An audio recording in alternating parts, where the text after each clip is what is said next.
तर पहा आपण पाहत आहेत clotting factors and their roles. Clotting factor आणि त्यांचे आपल्या बॉडीमध्ये काय रोल्स करतात, काय रोल आहे त्यांचा, ते आपण पाहत आहेत. तर स्टार्टिंगला हे क्लॉटिंग फॅक्टर प्रत्येक एक्झाममध्ये तुम्हाला लॅब टेक्निशियन, लॅब असिस्टंट विचारणार म्हणजे विचारणार.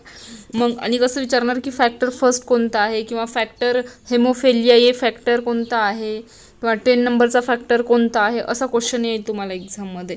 त्यामुळे फॅक्टर्स त्याचे जे नेम्स आहेत ते व्यवस्थित तुम्हाला लक्षात ठेवायचे आहेत. आणि त्याच्यासाठी मी घेऊन येत आहे हा व्हिडिओ, ज्यामध्ये तुम्हाला ट्रिक्सद्वारे तुमच्या पूर्ण लक्षात राहतील फॅक्टर.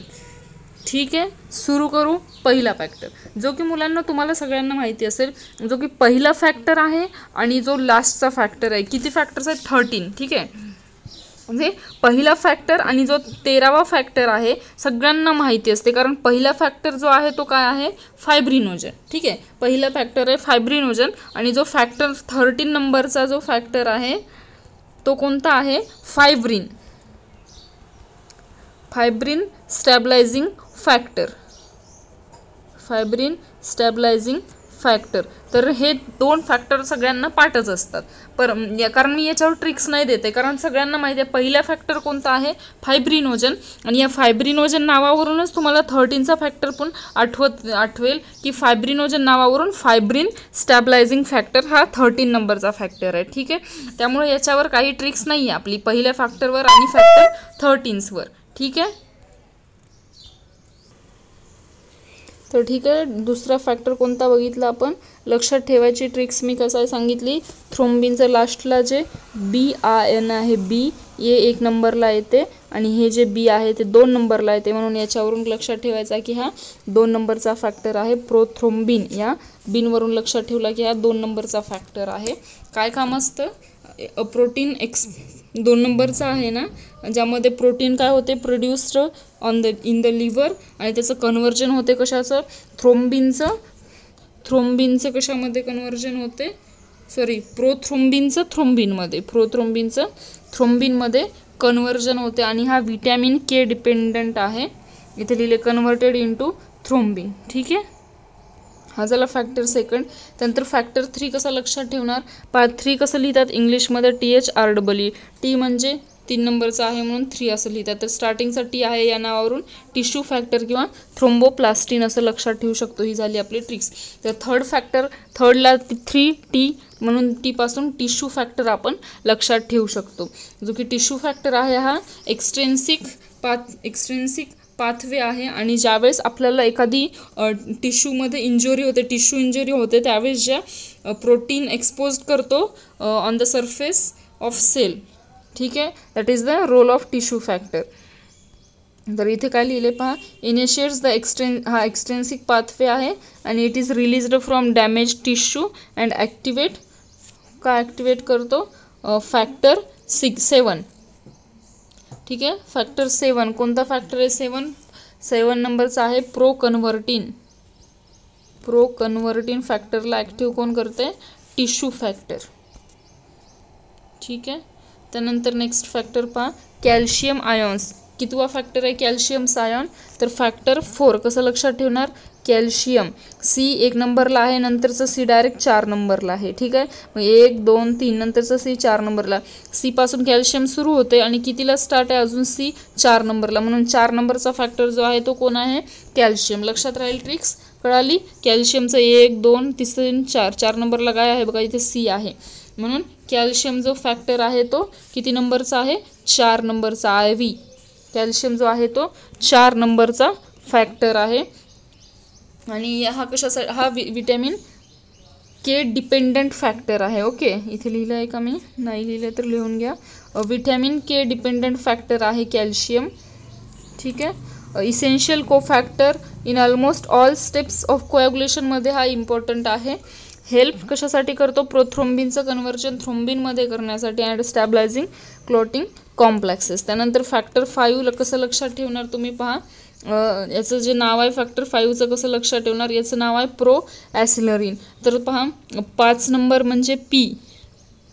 आणि 7चा जो आहे 6 नंबरचा फॅक्टर नाही आहे, मग 5 झाल्यानंतर 6 नाही आहे त्यामुळे 7 येणार. मग 7 नंबरचा जो फॅक्टर आहे तो पण पी पासून आहे, म्हणून 5 6वा नाही आहे, तर 5चा जो आहे तो पी 2 वेळेस आहे, तर लगेच एक 7च आहे असं लक्षात ठेवा. जसं की 5 नंबर झालं, 6 नंबरचा नाही आहे, त्यामुळे 7 नंबरला लगेच पी आहे. मग हा प्रोथ्रोम्बिनचा प्रोॲसिलरीनचा पी 5 नंबरचा आणि हा 7 नंबरचा एक पी आहे असं लक्षात ठेवा. त्यानंतर पहा हे बघा, हा 5 नंबरचा पी आणि हा 7 नंबरचा पी. ठीक आहे. मग जो 7 नंबरचा जो फॅक्टर आहे 7 नंबरचा, एसवरून 7 म्हणा किंवा 7 म्हणा, तर ते 7 त म्हटल्यानंतर हे लास्टला मराठीमध्ये आपण ज्यावेळेस 7 नंबरचा आहे तर 7 म्हणतो त, तर ज्याच्या शेवटी त म्हणजेच टी, ज्याच्या शेवटी 3 तला आपण 3 असं म्हणतो. ठीक आहे. 1 2 3 तसं त 3, ज्याच्या शेवटी 3 असेल तो 7 नंबरचा फॅक्टर आहे असं लक्षात ठेवा. मग 7 नंबरचा कोणता फॅक्टर आहे तर तो आहे प्रो कन्व्हर्टिन आणि पी पासून आहे तर प्रो कन्व्हर्टिन. आणि दुसरा जो आहे मग राहिला 5 नंबरचा, तर तो कोणता आहे मग प्रो ॲसिलरीन. मग पी पासून 2 असलेले कोणते फॅक्टर्स आहेत, एक आहे प्रो ॲसिलरीन आणि दुसरा आहे प्रो कन्व्हर्टिन. मग कुठे प्रो ॲसिलरीन येईल आणि कुठे प्रो कन्व्हर्टिन येईल कळालं, कोणत्या फॅक्टरमध्ये येईल, ट्रिक्स लक्षात राहिली. डबल सांगते पहा, फॅक्टर 5 म्हणलं की 5, तर सगळे फॅक्टर 5 मला पूर्ण मराठीत लक्षात ठेवावं लागेल, जो की 5ला पी लिहितात, 7ला पी लिहित नाहीत, परंतु 5 झाले की 6 येते, तर 6वा क्लॉटिंग फॅक्टर नाही आहे. मग त्याच्यानंतर येणारा 7चा जो आहे तर तो पी लक्षात ठेवायचा आपल्याला तिथं, कारण 5व्या याच्यात 2 पी असं लक्षात ठेवून हा 5वा आणि हा 7वा झाला पी. मग ज्याच्या शेवटी 7वाच्या फॅक्टरच्या शेवटी काय येणार त म्हणजे टीन, म्हणजेच इथे येणार प्रो कन्व्हर्टिन. आणि हा प्रो कन्व्हर्टिन झाला तर राहिलेला पी वरचा कोणता आहे तर तो आहे प्रो ॲसिलरीन. म्हणजेच 5वा क्लॉटिंग फॅक्टर झाला प्रो ॲसिलरीन आणि 7वा क्लॉटिंग फॅक्टर झाला प्रो कन्व्हर्टिन. आता याला ऑर नेम आहे लॅबिल फॅक्टर म्हणून सुद्धा 5व्याला ओळखलं जातं, हे तेवढं तुम्हाला लक्षात ठेवावं लागेल. कोणतं सांगितलं मी 5व्या फॅक्टरचं ऑदर नेम लॅबिल फॅक्टर. इथं लिहिलं आपण प्रो ॲसिलरीन, तर लास्टला काय आलं प्रो ॲसिलरीन आणि प्रो कन्व्हर्टिन, तर जिथे एल आलं प्रो ॲसिलरीन त्या एलवरूनच तो लेबियल फॅक्टर आहे असंही लक्षात ठेवा. आता थोडंसं त्याच्यावर ट्रिक्स नाही बनवली मी. आणि हा जो 5 नंबरचा फॅक्टर आहे हा इंट्रेन्सिक आणि एक्सट्रेन्सिक दोन्ही पाथवे आहे, both the intrinsic and extrinsic pathway आहे.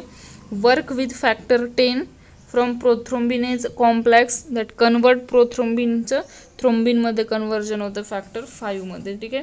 इथंच लिहिले प्रो ॲसिलरीन नाव त्याचं लक्षात ठेवा. त्यानंतर जो आहे 7 नंबरचा फॅक्टर 6 नंबरचा तर नाही आहे, ते मी आत्ता सांगितलं, नाव लक्षात कसं ठेवायचं प्रो कन्व्हर्टिन.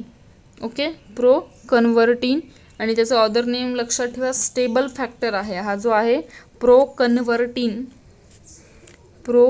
कन्व्हर्टिन म्हणजे त्याच्यामध्ये कन्वर्ट होत आहे असं लक्षात ठेवा. कन्वर्ट होतं आणि कन्वर्ट झालं तर तो काय होतो एकदम स्टेबल राहतो, त्याच्यावरून हे स्टेबल फॅक्टर हेही नाव लक्षात ठेवा, हेही महत्त्वाचं आहे. जर तुम्ही लक्षात गेलं की 7 नंबरचा फॅक्टर कोणता आहे प्रो लास्टला 7 प्रो कन्व्हर्टिन आहे. मग हा ऑप्शनमध्ये नाही दिला आणि तुम्हाला ऑप्शनमध्ये स्टेबल फॅक्टर दिला, तर ज्यावेळेस कन्व्हर्ट होते प्रो कन्व्हर्टिन होते त्यावेळेस तो स्टेबल होतो असं लक्षात ठेवा. त्यानंतर हा जो 7 आहे हा part of extrinsic pathway, it combines with tissue factor.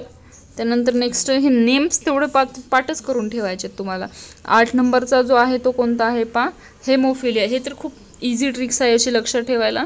आता हेमोफिलिया, तर याच्यामध्ये जे लिहितं तुम्ही आता हे हेमोफिलियाची जी स्पेलिंग आहे हेमोफिलिक फॅक्टर, ज्यामध्ये ILI हे बघा, हे कसे 1 2 3 अशा 3 लाईनी होत आहेत हेमोफिलिकमध्ये. म्हणजेच काय हे बघा, हे 5 6 7 8 अशा 3 लाईनी आल्या असं लक्षात ठेवा. अशा 3 लाईन आल्या, हे बघा हे 5 6 7 8.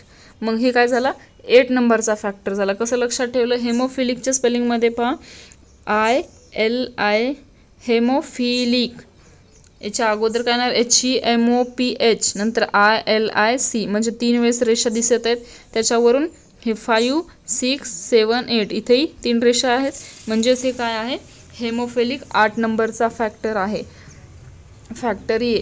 आणि हा कसा आहे, part of intrinsic pathway form complex with pact factor, हे लक्षात ठेवा. डेफिशियन्सी आणि हे कोणामुळे होते, कॉजेस ऑफ हेमोफिलिया ए. आणि कोणता अँटी हेमोफिलिया फॅक्टर ए आहे, 8वा फॅक्टर अँटी हेमोफिलिया ए हा फॅक्टर आहे, ठीक आहे, जो की हेमोफिलिया एमुळे होतो. त्यानंतर अँटी हेमोफिलिया फॅक्टर बी कोणाला म्हटलं जातं, तर पहा ख्रिसमस फॅक्टर जो आहे तो किती नंबरचा आहे, तर हा जो आहे ख्रिसमस कसा लिहितो आपण, पहा ख्रिसमस फॅक्टर, हे सी जे आहे त्याला जर थोडंसं असं केलं मी तर हे झालं मराठीतला 9, ठीक आहे. हा जो सी आहे त्याला मी थोडंसं असं ओव्हल शेप केलं थोडंसं, तर हा झाला 9, मराठीतला 9 झाला. आणि मराठीतला 9 म्हणजे आपला 9 नंबरचा फॅक्टर आहे, कोणता, ख्रिसमस फॅक्टर. आणि ख्रिसमस फॅक्टर हेमोफिलिया ए झालं की हेमोफिलिया बी लगेच येतं, असं लक्षात ठेवा. त्यामुळं ख्रिसमस फॅक्टर 9 नंबर आणि 8 नंबरचा हेमोफिलिया ए आहे आणि 9 नंबरचा हेमोफिलिया बी आहे. त्याच्यावरून हे बी ए झालं की लगेच बी आहे आणि 9 नंबरचा आहे ख्रिसमस फॅक्टर, असं लक्षात ठेवा. Causes of haemophilia B, Christmas diseases. त्यानंतर नेक्स्ट फॅक्टर पहा, 10 नंबरचा फॅक्टर पहा. आता काय होते माहिती आहे का, ज्यावेळेस आपण स्कूलमध्ये वगैरे राहतो लहान, त्यावेळेस आपण काय करतो, टेबल्स वगैरे म्हणतो किंवा उजळणी म्हणतो. उजळणी म्हटल्यानंतर आपण काय स्टार्टिंग कुठून करतो, 1 2 3 4 5 6 7 8 9 10, 91 पासून म्हणतो त्यावेळेस 91 92 93 94 95 96 97 98 99 100, 100 100 कसं म्हणतो, 100 100. मग ज्यावेळेस ते संपते त्यावेळेस आपण काय करतो, रेस्ट घेतो आणि अजून स्टार्ट करतो. जसं की आपण 1 पासून 9 पर्यंत ज्यावेळेस म्हणतो त्यावेळेस फास्ट म्हणतो, 1 2 3 4 5 6 7 8 9 10. 10 म्हटलं की आपल्याकडे दुसरी पॉवर त्याच्यामध्ये स्टार्ट होते 11 पासून म्हणायला. म्हणजेच काय, ज्यावेळेस 10 फॅक्टर असेल त्याचप्रमाणे 10ला आपली पॉवर कशी होते, अजून स्टार्ट होते, हळू 10 म्हणतो आणि नंतर आपली पॉवर स्टार्ट होते. तसंच 10 नंबरचा जो फॅक्टर आहे तो स्टॉट पॉवर फॅक्टर जो आहे, याच्यावरून लक्षात ठेवा की स्टॉटवरून आपली पॉवर स्टार्ट होते, पॉवर स्टार्ट होते पुढे म्हणण्यासाठी. तसं स्टॉट पॉवर फॅक्टर हा लक्षात ठेवा फॅक्टर 10 नंबरचा, ठीक आहे. स्टॉट पॉवर फॅक्टर हा जो आहे तो इंट्रिन्सिक आणि एक्सट्रिन्सिक पाथवे आहे. त्यानंतर 11 नंबरचा जो फॅक्टर आहे कोणता आहे, प्लाझ्मा थ्रोम्बोप्लास्टिन अँटीसिडंट. आता जे 11 नंबरचा आहे आणि 12 नंबरचा आहे हे एकमेकांशी मिळते जुळते आपल्या ट्रिक्समध्ये. तर पहा जो 11 नंबरचा आहे तो कोणता आहे, अँटीसिडंट, प्लाझ्मा थ्रोम्बोप्लास्टिन अँटीसिडंट. आणि जो 12 नंबरचा जो आहे तो कोणता आहे, हँगमॅन फॅक्टर. तर माहिती आहे का, टी व्हीमध्ये 12 वाजता शार्प 12 वाजता एक सिरियल लागते. कोणती सिरियल लागते माहिती आहे का, जसं की शक्तिमान, तसं शक्तिमॅनसारखं हँगमॅन लागते आपल्या टी व्हीमध्ये. हँगमॅन सिरियल लागते किती वाजता, शार्प 12 वाजता. आणि ही 12 वाजताची जी हँगमॅन सिरियल आहे ती पाहण्यासाठी आपल्या फॅमिलीमध्ये आपण सगळे एकत्र राहतो. तर आपल्या फॅमिलीमध्ये जे बाकीचे लोक आहेत जसं की आंटी आहे, अंकल आहेत, हे सगळे एकत्र येतात हे सिरियल लागण्याच्या अगोदर. ही सिरियल खूप छान आहे म्हणून बघण्यासाठी. मग सिरियल आहे 12 वाजता, तर सगळे कधी येतात, 11 वाजता काय होतात, ही सिरियल बघण्यासाठी आपले आंटी वगैरे येतात. म्हणजेच काय, अँटीसिडंट. अँटीसिडंट हा जो आहे तो फॅक्टर 11 आहे. लक्षात आला. 12ची सिरियल पाहण्यासाठी सगळे एकत्रित येतात जसं की आपल्या फॅमिलीमधले आंटी वगैरे. तर त्या अँटीवरून अँटीसिडंट, प्लाझ्मा थ्रोम्बोप्लास्टिन अँटीसिडंट हा फॅक्टर 11 नंबरचा आहे. आणि जो फॅक्टर 12 नंबरचा आहे तो कोणता आहे, हॅजमॅन हा जो आहे. तर आपल्या टी व्हीवर शार्प 12 वाजता कोणती सिरियल असते, हॅजमॅन ही सिरियल असते. आणि जो की फॅक्टर 13 नंबरचा आहे, फायब्रिन स्टॅबिलायझिंग फॅक्टर. मी आत्ता सांगितलं तुमच्या लक्षात 2 फॅक्टर असतात, एक असते फायब्रिनोजन आणि जो दुसरा असतो तो 13 नंबरचा, त्याच्यापासून फायब्रिन स्टॅबिलायझिंग फॅक्टर. आणि लास्टचा असतो म्हणून हा कसा असतो, लक्की लोरंड असतो. लक्की लोरंड पण नाव आहे त्याचं. आणि हा लास्टचा आहे एकदम 13 नंबरचा फॅक्टर आहे म्हणून तो सगळ्यांचा लाडका असल्यामुळे तो लक्की लोरंड आहे. असं ही ट्रिक्स याच्यावर तुम्ही करू शकता. त्यानंतर पहा काही की पॉईंट्स टू रिमेंबर मी दिलेले आहेत ज्यामध्ये तुम्हाला लक्षात ठेवायचे आहेत. मी सांगितलं 6 नंबरचा फॅक्टर आहे का, डज नॉट एक्झिट. मेन आहेत या जे नोट्स आहेत ना खूप महत्त्वाचे आहेत. त्यानंतर पहा इंट्रेन्सिक पाथवे कोणते आहेत आणि एक्सट्रेन्सिक पाथवे कोणते फॅक्टर्स आहेत आणि जे कॉमन पाथवे कोणते आहेत. ठीक आहे, हे तिन्ही खूप महत्त्वाचे आहेत. तर पहा स्टार्टिंगला आपण पाहू जे की एक्सट्रेन्सिक पाथवे, कारण एक्सट्रेन्सिक पाथवे फक्त 2च आहेत. एक मी सांगितलं तुम्हाला, ज्यावेळेस आपल्या टिश्यूमध्ये काही इंजुरी होते, त्यावेळेस प्रोटीन काय करतो, एक्सपोज्ड करतो त्या टिश्यूला on the surface of cell. Protein exposed on the surface of cell, that is the tissue factor. Factor 3 नंबरचा आहे. आणि दुसरा जो आहे फॅक्टर 7 नंबरचा, ज्यामध्ये काय होते, प्रोकन्व्हर्टिन त्याचं नाव आहे त्या फॅक्टरचं. आणि हा पण कसा एक्सट्रेन्सिक पाथवे आहे आणि विटॅमिन के डिपेंडंट आहे. तर हे 3 नंबरचा, आणि 3ची दुप्पट किती असते, 6. तर 6 नंबरचा नाही आहे, त्यामुळे त्याच्या पुढलं घेतला फॅक्टर 7 नंबरचा. तर हे 3 आणि फॅक्टर 7 हे 2 जे आहेत ते एक्सट्रेन्सिक पाथवे आहेत. ठीक आहे, हे लक्षात ठेवा. एक्सट्रेन्सिक पाथवे कोणते कोणते आहेत, जो की टिश्यू फॅक्टर आहे 3 नंबरचा, आणि जो 7चा आहे कन्व्हर्टिन 7T. तर 3 नंबरचा टिश्यू फॅक्टर 3 दोन्ही 6 आणि 1 मिसळलं 6वा नसल्यामुळं 7 नंबरचा घेतला. तर तो आहे टिश्यू कन्व्हर्टिन फॅक्टर. हे 2 फॅक्टर जे आहेत ते एक्सट्रेन्सिक पाथवे आहेत. ठीक आहे, एक्सट्रेन्सिक पाथवे. मग कॉमन पाथवे कोणते कोणते आहेत, तर जे कॉमन पाथवे आहेत तर हे लक्षात ठेवा, एकदम सोपे आहेत. जसं की आपण इथं सांगितलं एक्सट्रेन्सिक पाथवे 3 झाले की 6 नाही असल्यामुळे 7 घेतला आपण. ठीक आहे, तसं जो की कॉमन पाथवे, एक्सट्रेन्सिक सांगितलं आणि कॉमन सांगितलं, मग तुम्हाला इंट्रेन्सिक पाथवे राहिलेले सगळे इंट्रेन्सिक आहेत असं तुम्ही समजू शकता. ठीक आहे, तर पहा कॉमन पाथवे कोणते कोणते आहेत. तर कॉमन पाथवेमध्ये काय आहे, फॅक्टर 10 आणि 5 झाल्यानंतर 5ची दुप्पट 10. तर जो फॅक्टर 5 आहे तो आणि फॅक्टर 10 हा काय कॉमन आहेत.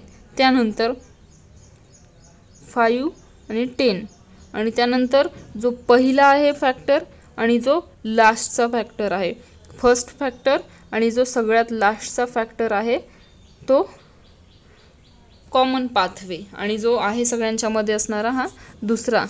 हे सगळे काय आहेत, कॉमन पाथवे आहेत. ठीक आहे, कॉमन पाथवे कोणते कोणते आहेत, पहिला एक 5 नंबरचा आणि 5ची दुप्पट 10 नंबरचा. त्यानंतर पहिला आणि लास्टचा आणि एक 2 नंबरचा. हे कॉमन पाथवे आहेत.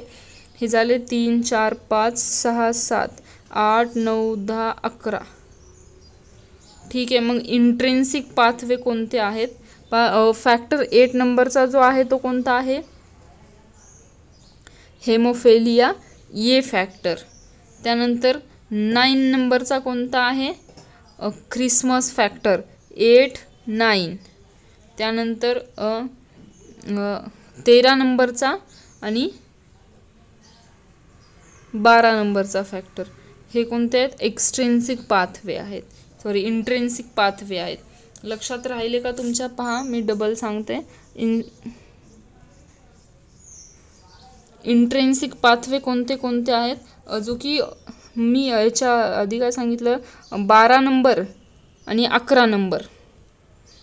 11 नंबर आणि 12 नंबरचे जे आहेत ते पहा. इंट्रेन्सिक पाथवे जे आहेत तर ते 8 पासून पहा, 8 ते किती आहे 12, 8 ते 12 पर्यंत एक्सट्रेन्सिक पाथवे आहेत. पण याच्यामध्ये जो नाही आहे तो 10 नंबरचा नाही आहे, कारण 10 नंबरचा कोणता आहे, 10 नंबरचा जो आहे ते कॉमन पाथवे आहे. इंट्रेन्सिक पाथवे कोणते आहेत, 8 ते 12 लक्षात ठेवा. इंट्रेन्सिक आला तर इंट्रेन्सिक 8 ते 12, ज्यामध्ये फक्त 10 नंबरचा नाही, लक्षात ठेवा. मग 8वा कोणता आहे, फॅक्टर 8 हेमोफिलिया आहे. त्यानंतर फॅक्टर 9 जो आहे तो कोणता आहे, ख्रिसमस फॅक्टर आहे. 10 हा नाही आहे फॅक्टर, म्हणजे तो जो आहे तो कॉमन पाथवे आहे. आणि त्यानंतर 11 नंबरचा जो आहे तो कोणता फॅक्टर आहे, प्लाझ्मा थ्रोम्बोप्लास्टिन अँटीसिडंट. आणि त्यानंतर 12 नंबर, म्हणजे 8 to 12 फॅक्टर्स जे आहेत ते काय आहेत, इंट्रेन्सिक पाथवे आहेत. ठीक आहे, इंट्रेन्सिक पाथवे लक्षात राहिले, जे की 8 फॅक्टरपासून 12 फॅक्टरपर्यंत इंट्रेन्सिक पाथवे आहेत, ज्यामध्ये फक्त 10 नंबरचा जो आहे तो फॅक्टर इंट्रेन्सिक नाही आहे. आणि त्यानंतर एक्सट्रेन्सिक पाथवे तर 2च आहेत, एक आपला टिश्यू फॅक्टर, त्याची दुप्पटच्या पुढली 7 नंबरचा जो फॅक्टर आहे तो. तर हे एक्सट्रेन्सिक पाथवे 2 आहेत आणि इंट्रेन्सिक 8 ते 12, त्यामधला 10 नंबरचा सोडून. आणि जे की 10 नंबर आहे मग त्याच्या अर्धा 5 नंबर, 13 नंबर आणि 1st नंबर आणि 2 नंबर हे कॉमन पाथवे आहेत, ज्यामध्ये हेमोफेलियामध्ये जो की type A haemophilia, type B haemophilia आणि टाईप सी हेमोफेलिया जो आहे, तर फॅक्टर 8 नंबर सांगितलं मी, हे 3 लाईन येतात हेमोफेलिया. तर हा जो आहे फॅक्टर 8 नंबरचा हा टाईप ए आहे. त्याच्यानंतरचा जो आहे लगेच 9 नंबरचा तो हेमोफेलिया बी आहे. आणि 10 नंबरचा कॉमन पाथवे असल्यामुळे त्याच्यानंतरचा जो आहे 11 नंबरचा जो आहे तो काय आहे, सी हेमोफेलिया आहे. हे आपले ट्रिक्सद्वारे हेमोफेलिया होतो. सगळ्यांना समजलं असेल, तुम्ही व्यवस्थित रीड करून घ्या, सांगितलेल्या गोष्टी लक्षात ठेवा. हे सगळं ट्रिक्सद्वारे मी तुम्हाला सांगितलेलं आहे. तर तुम्हाला अशाच माझ्या ट्रिक्स पाहिजे असतील तर प्लीज चॅनलला लाईक आणि सबस्क्राईब करा. तुम्हाला नवीन नवीन व्हिडिओ एकदम मस्त ट्रिक्स असतील आणि ते तुम्हाला पाठ होतील अशाद्वारे मी शिकवेल. Thank you so much.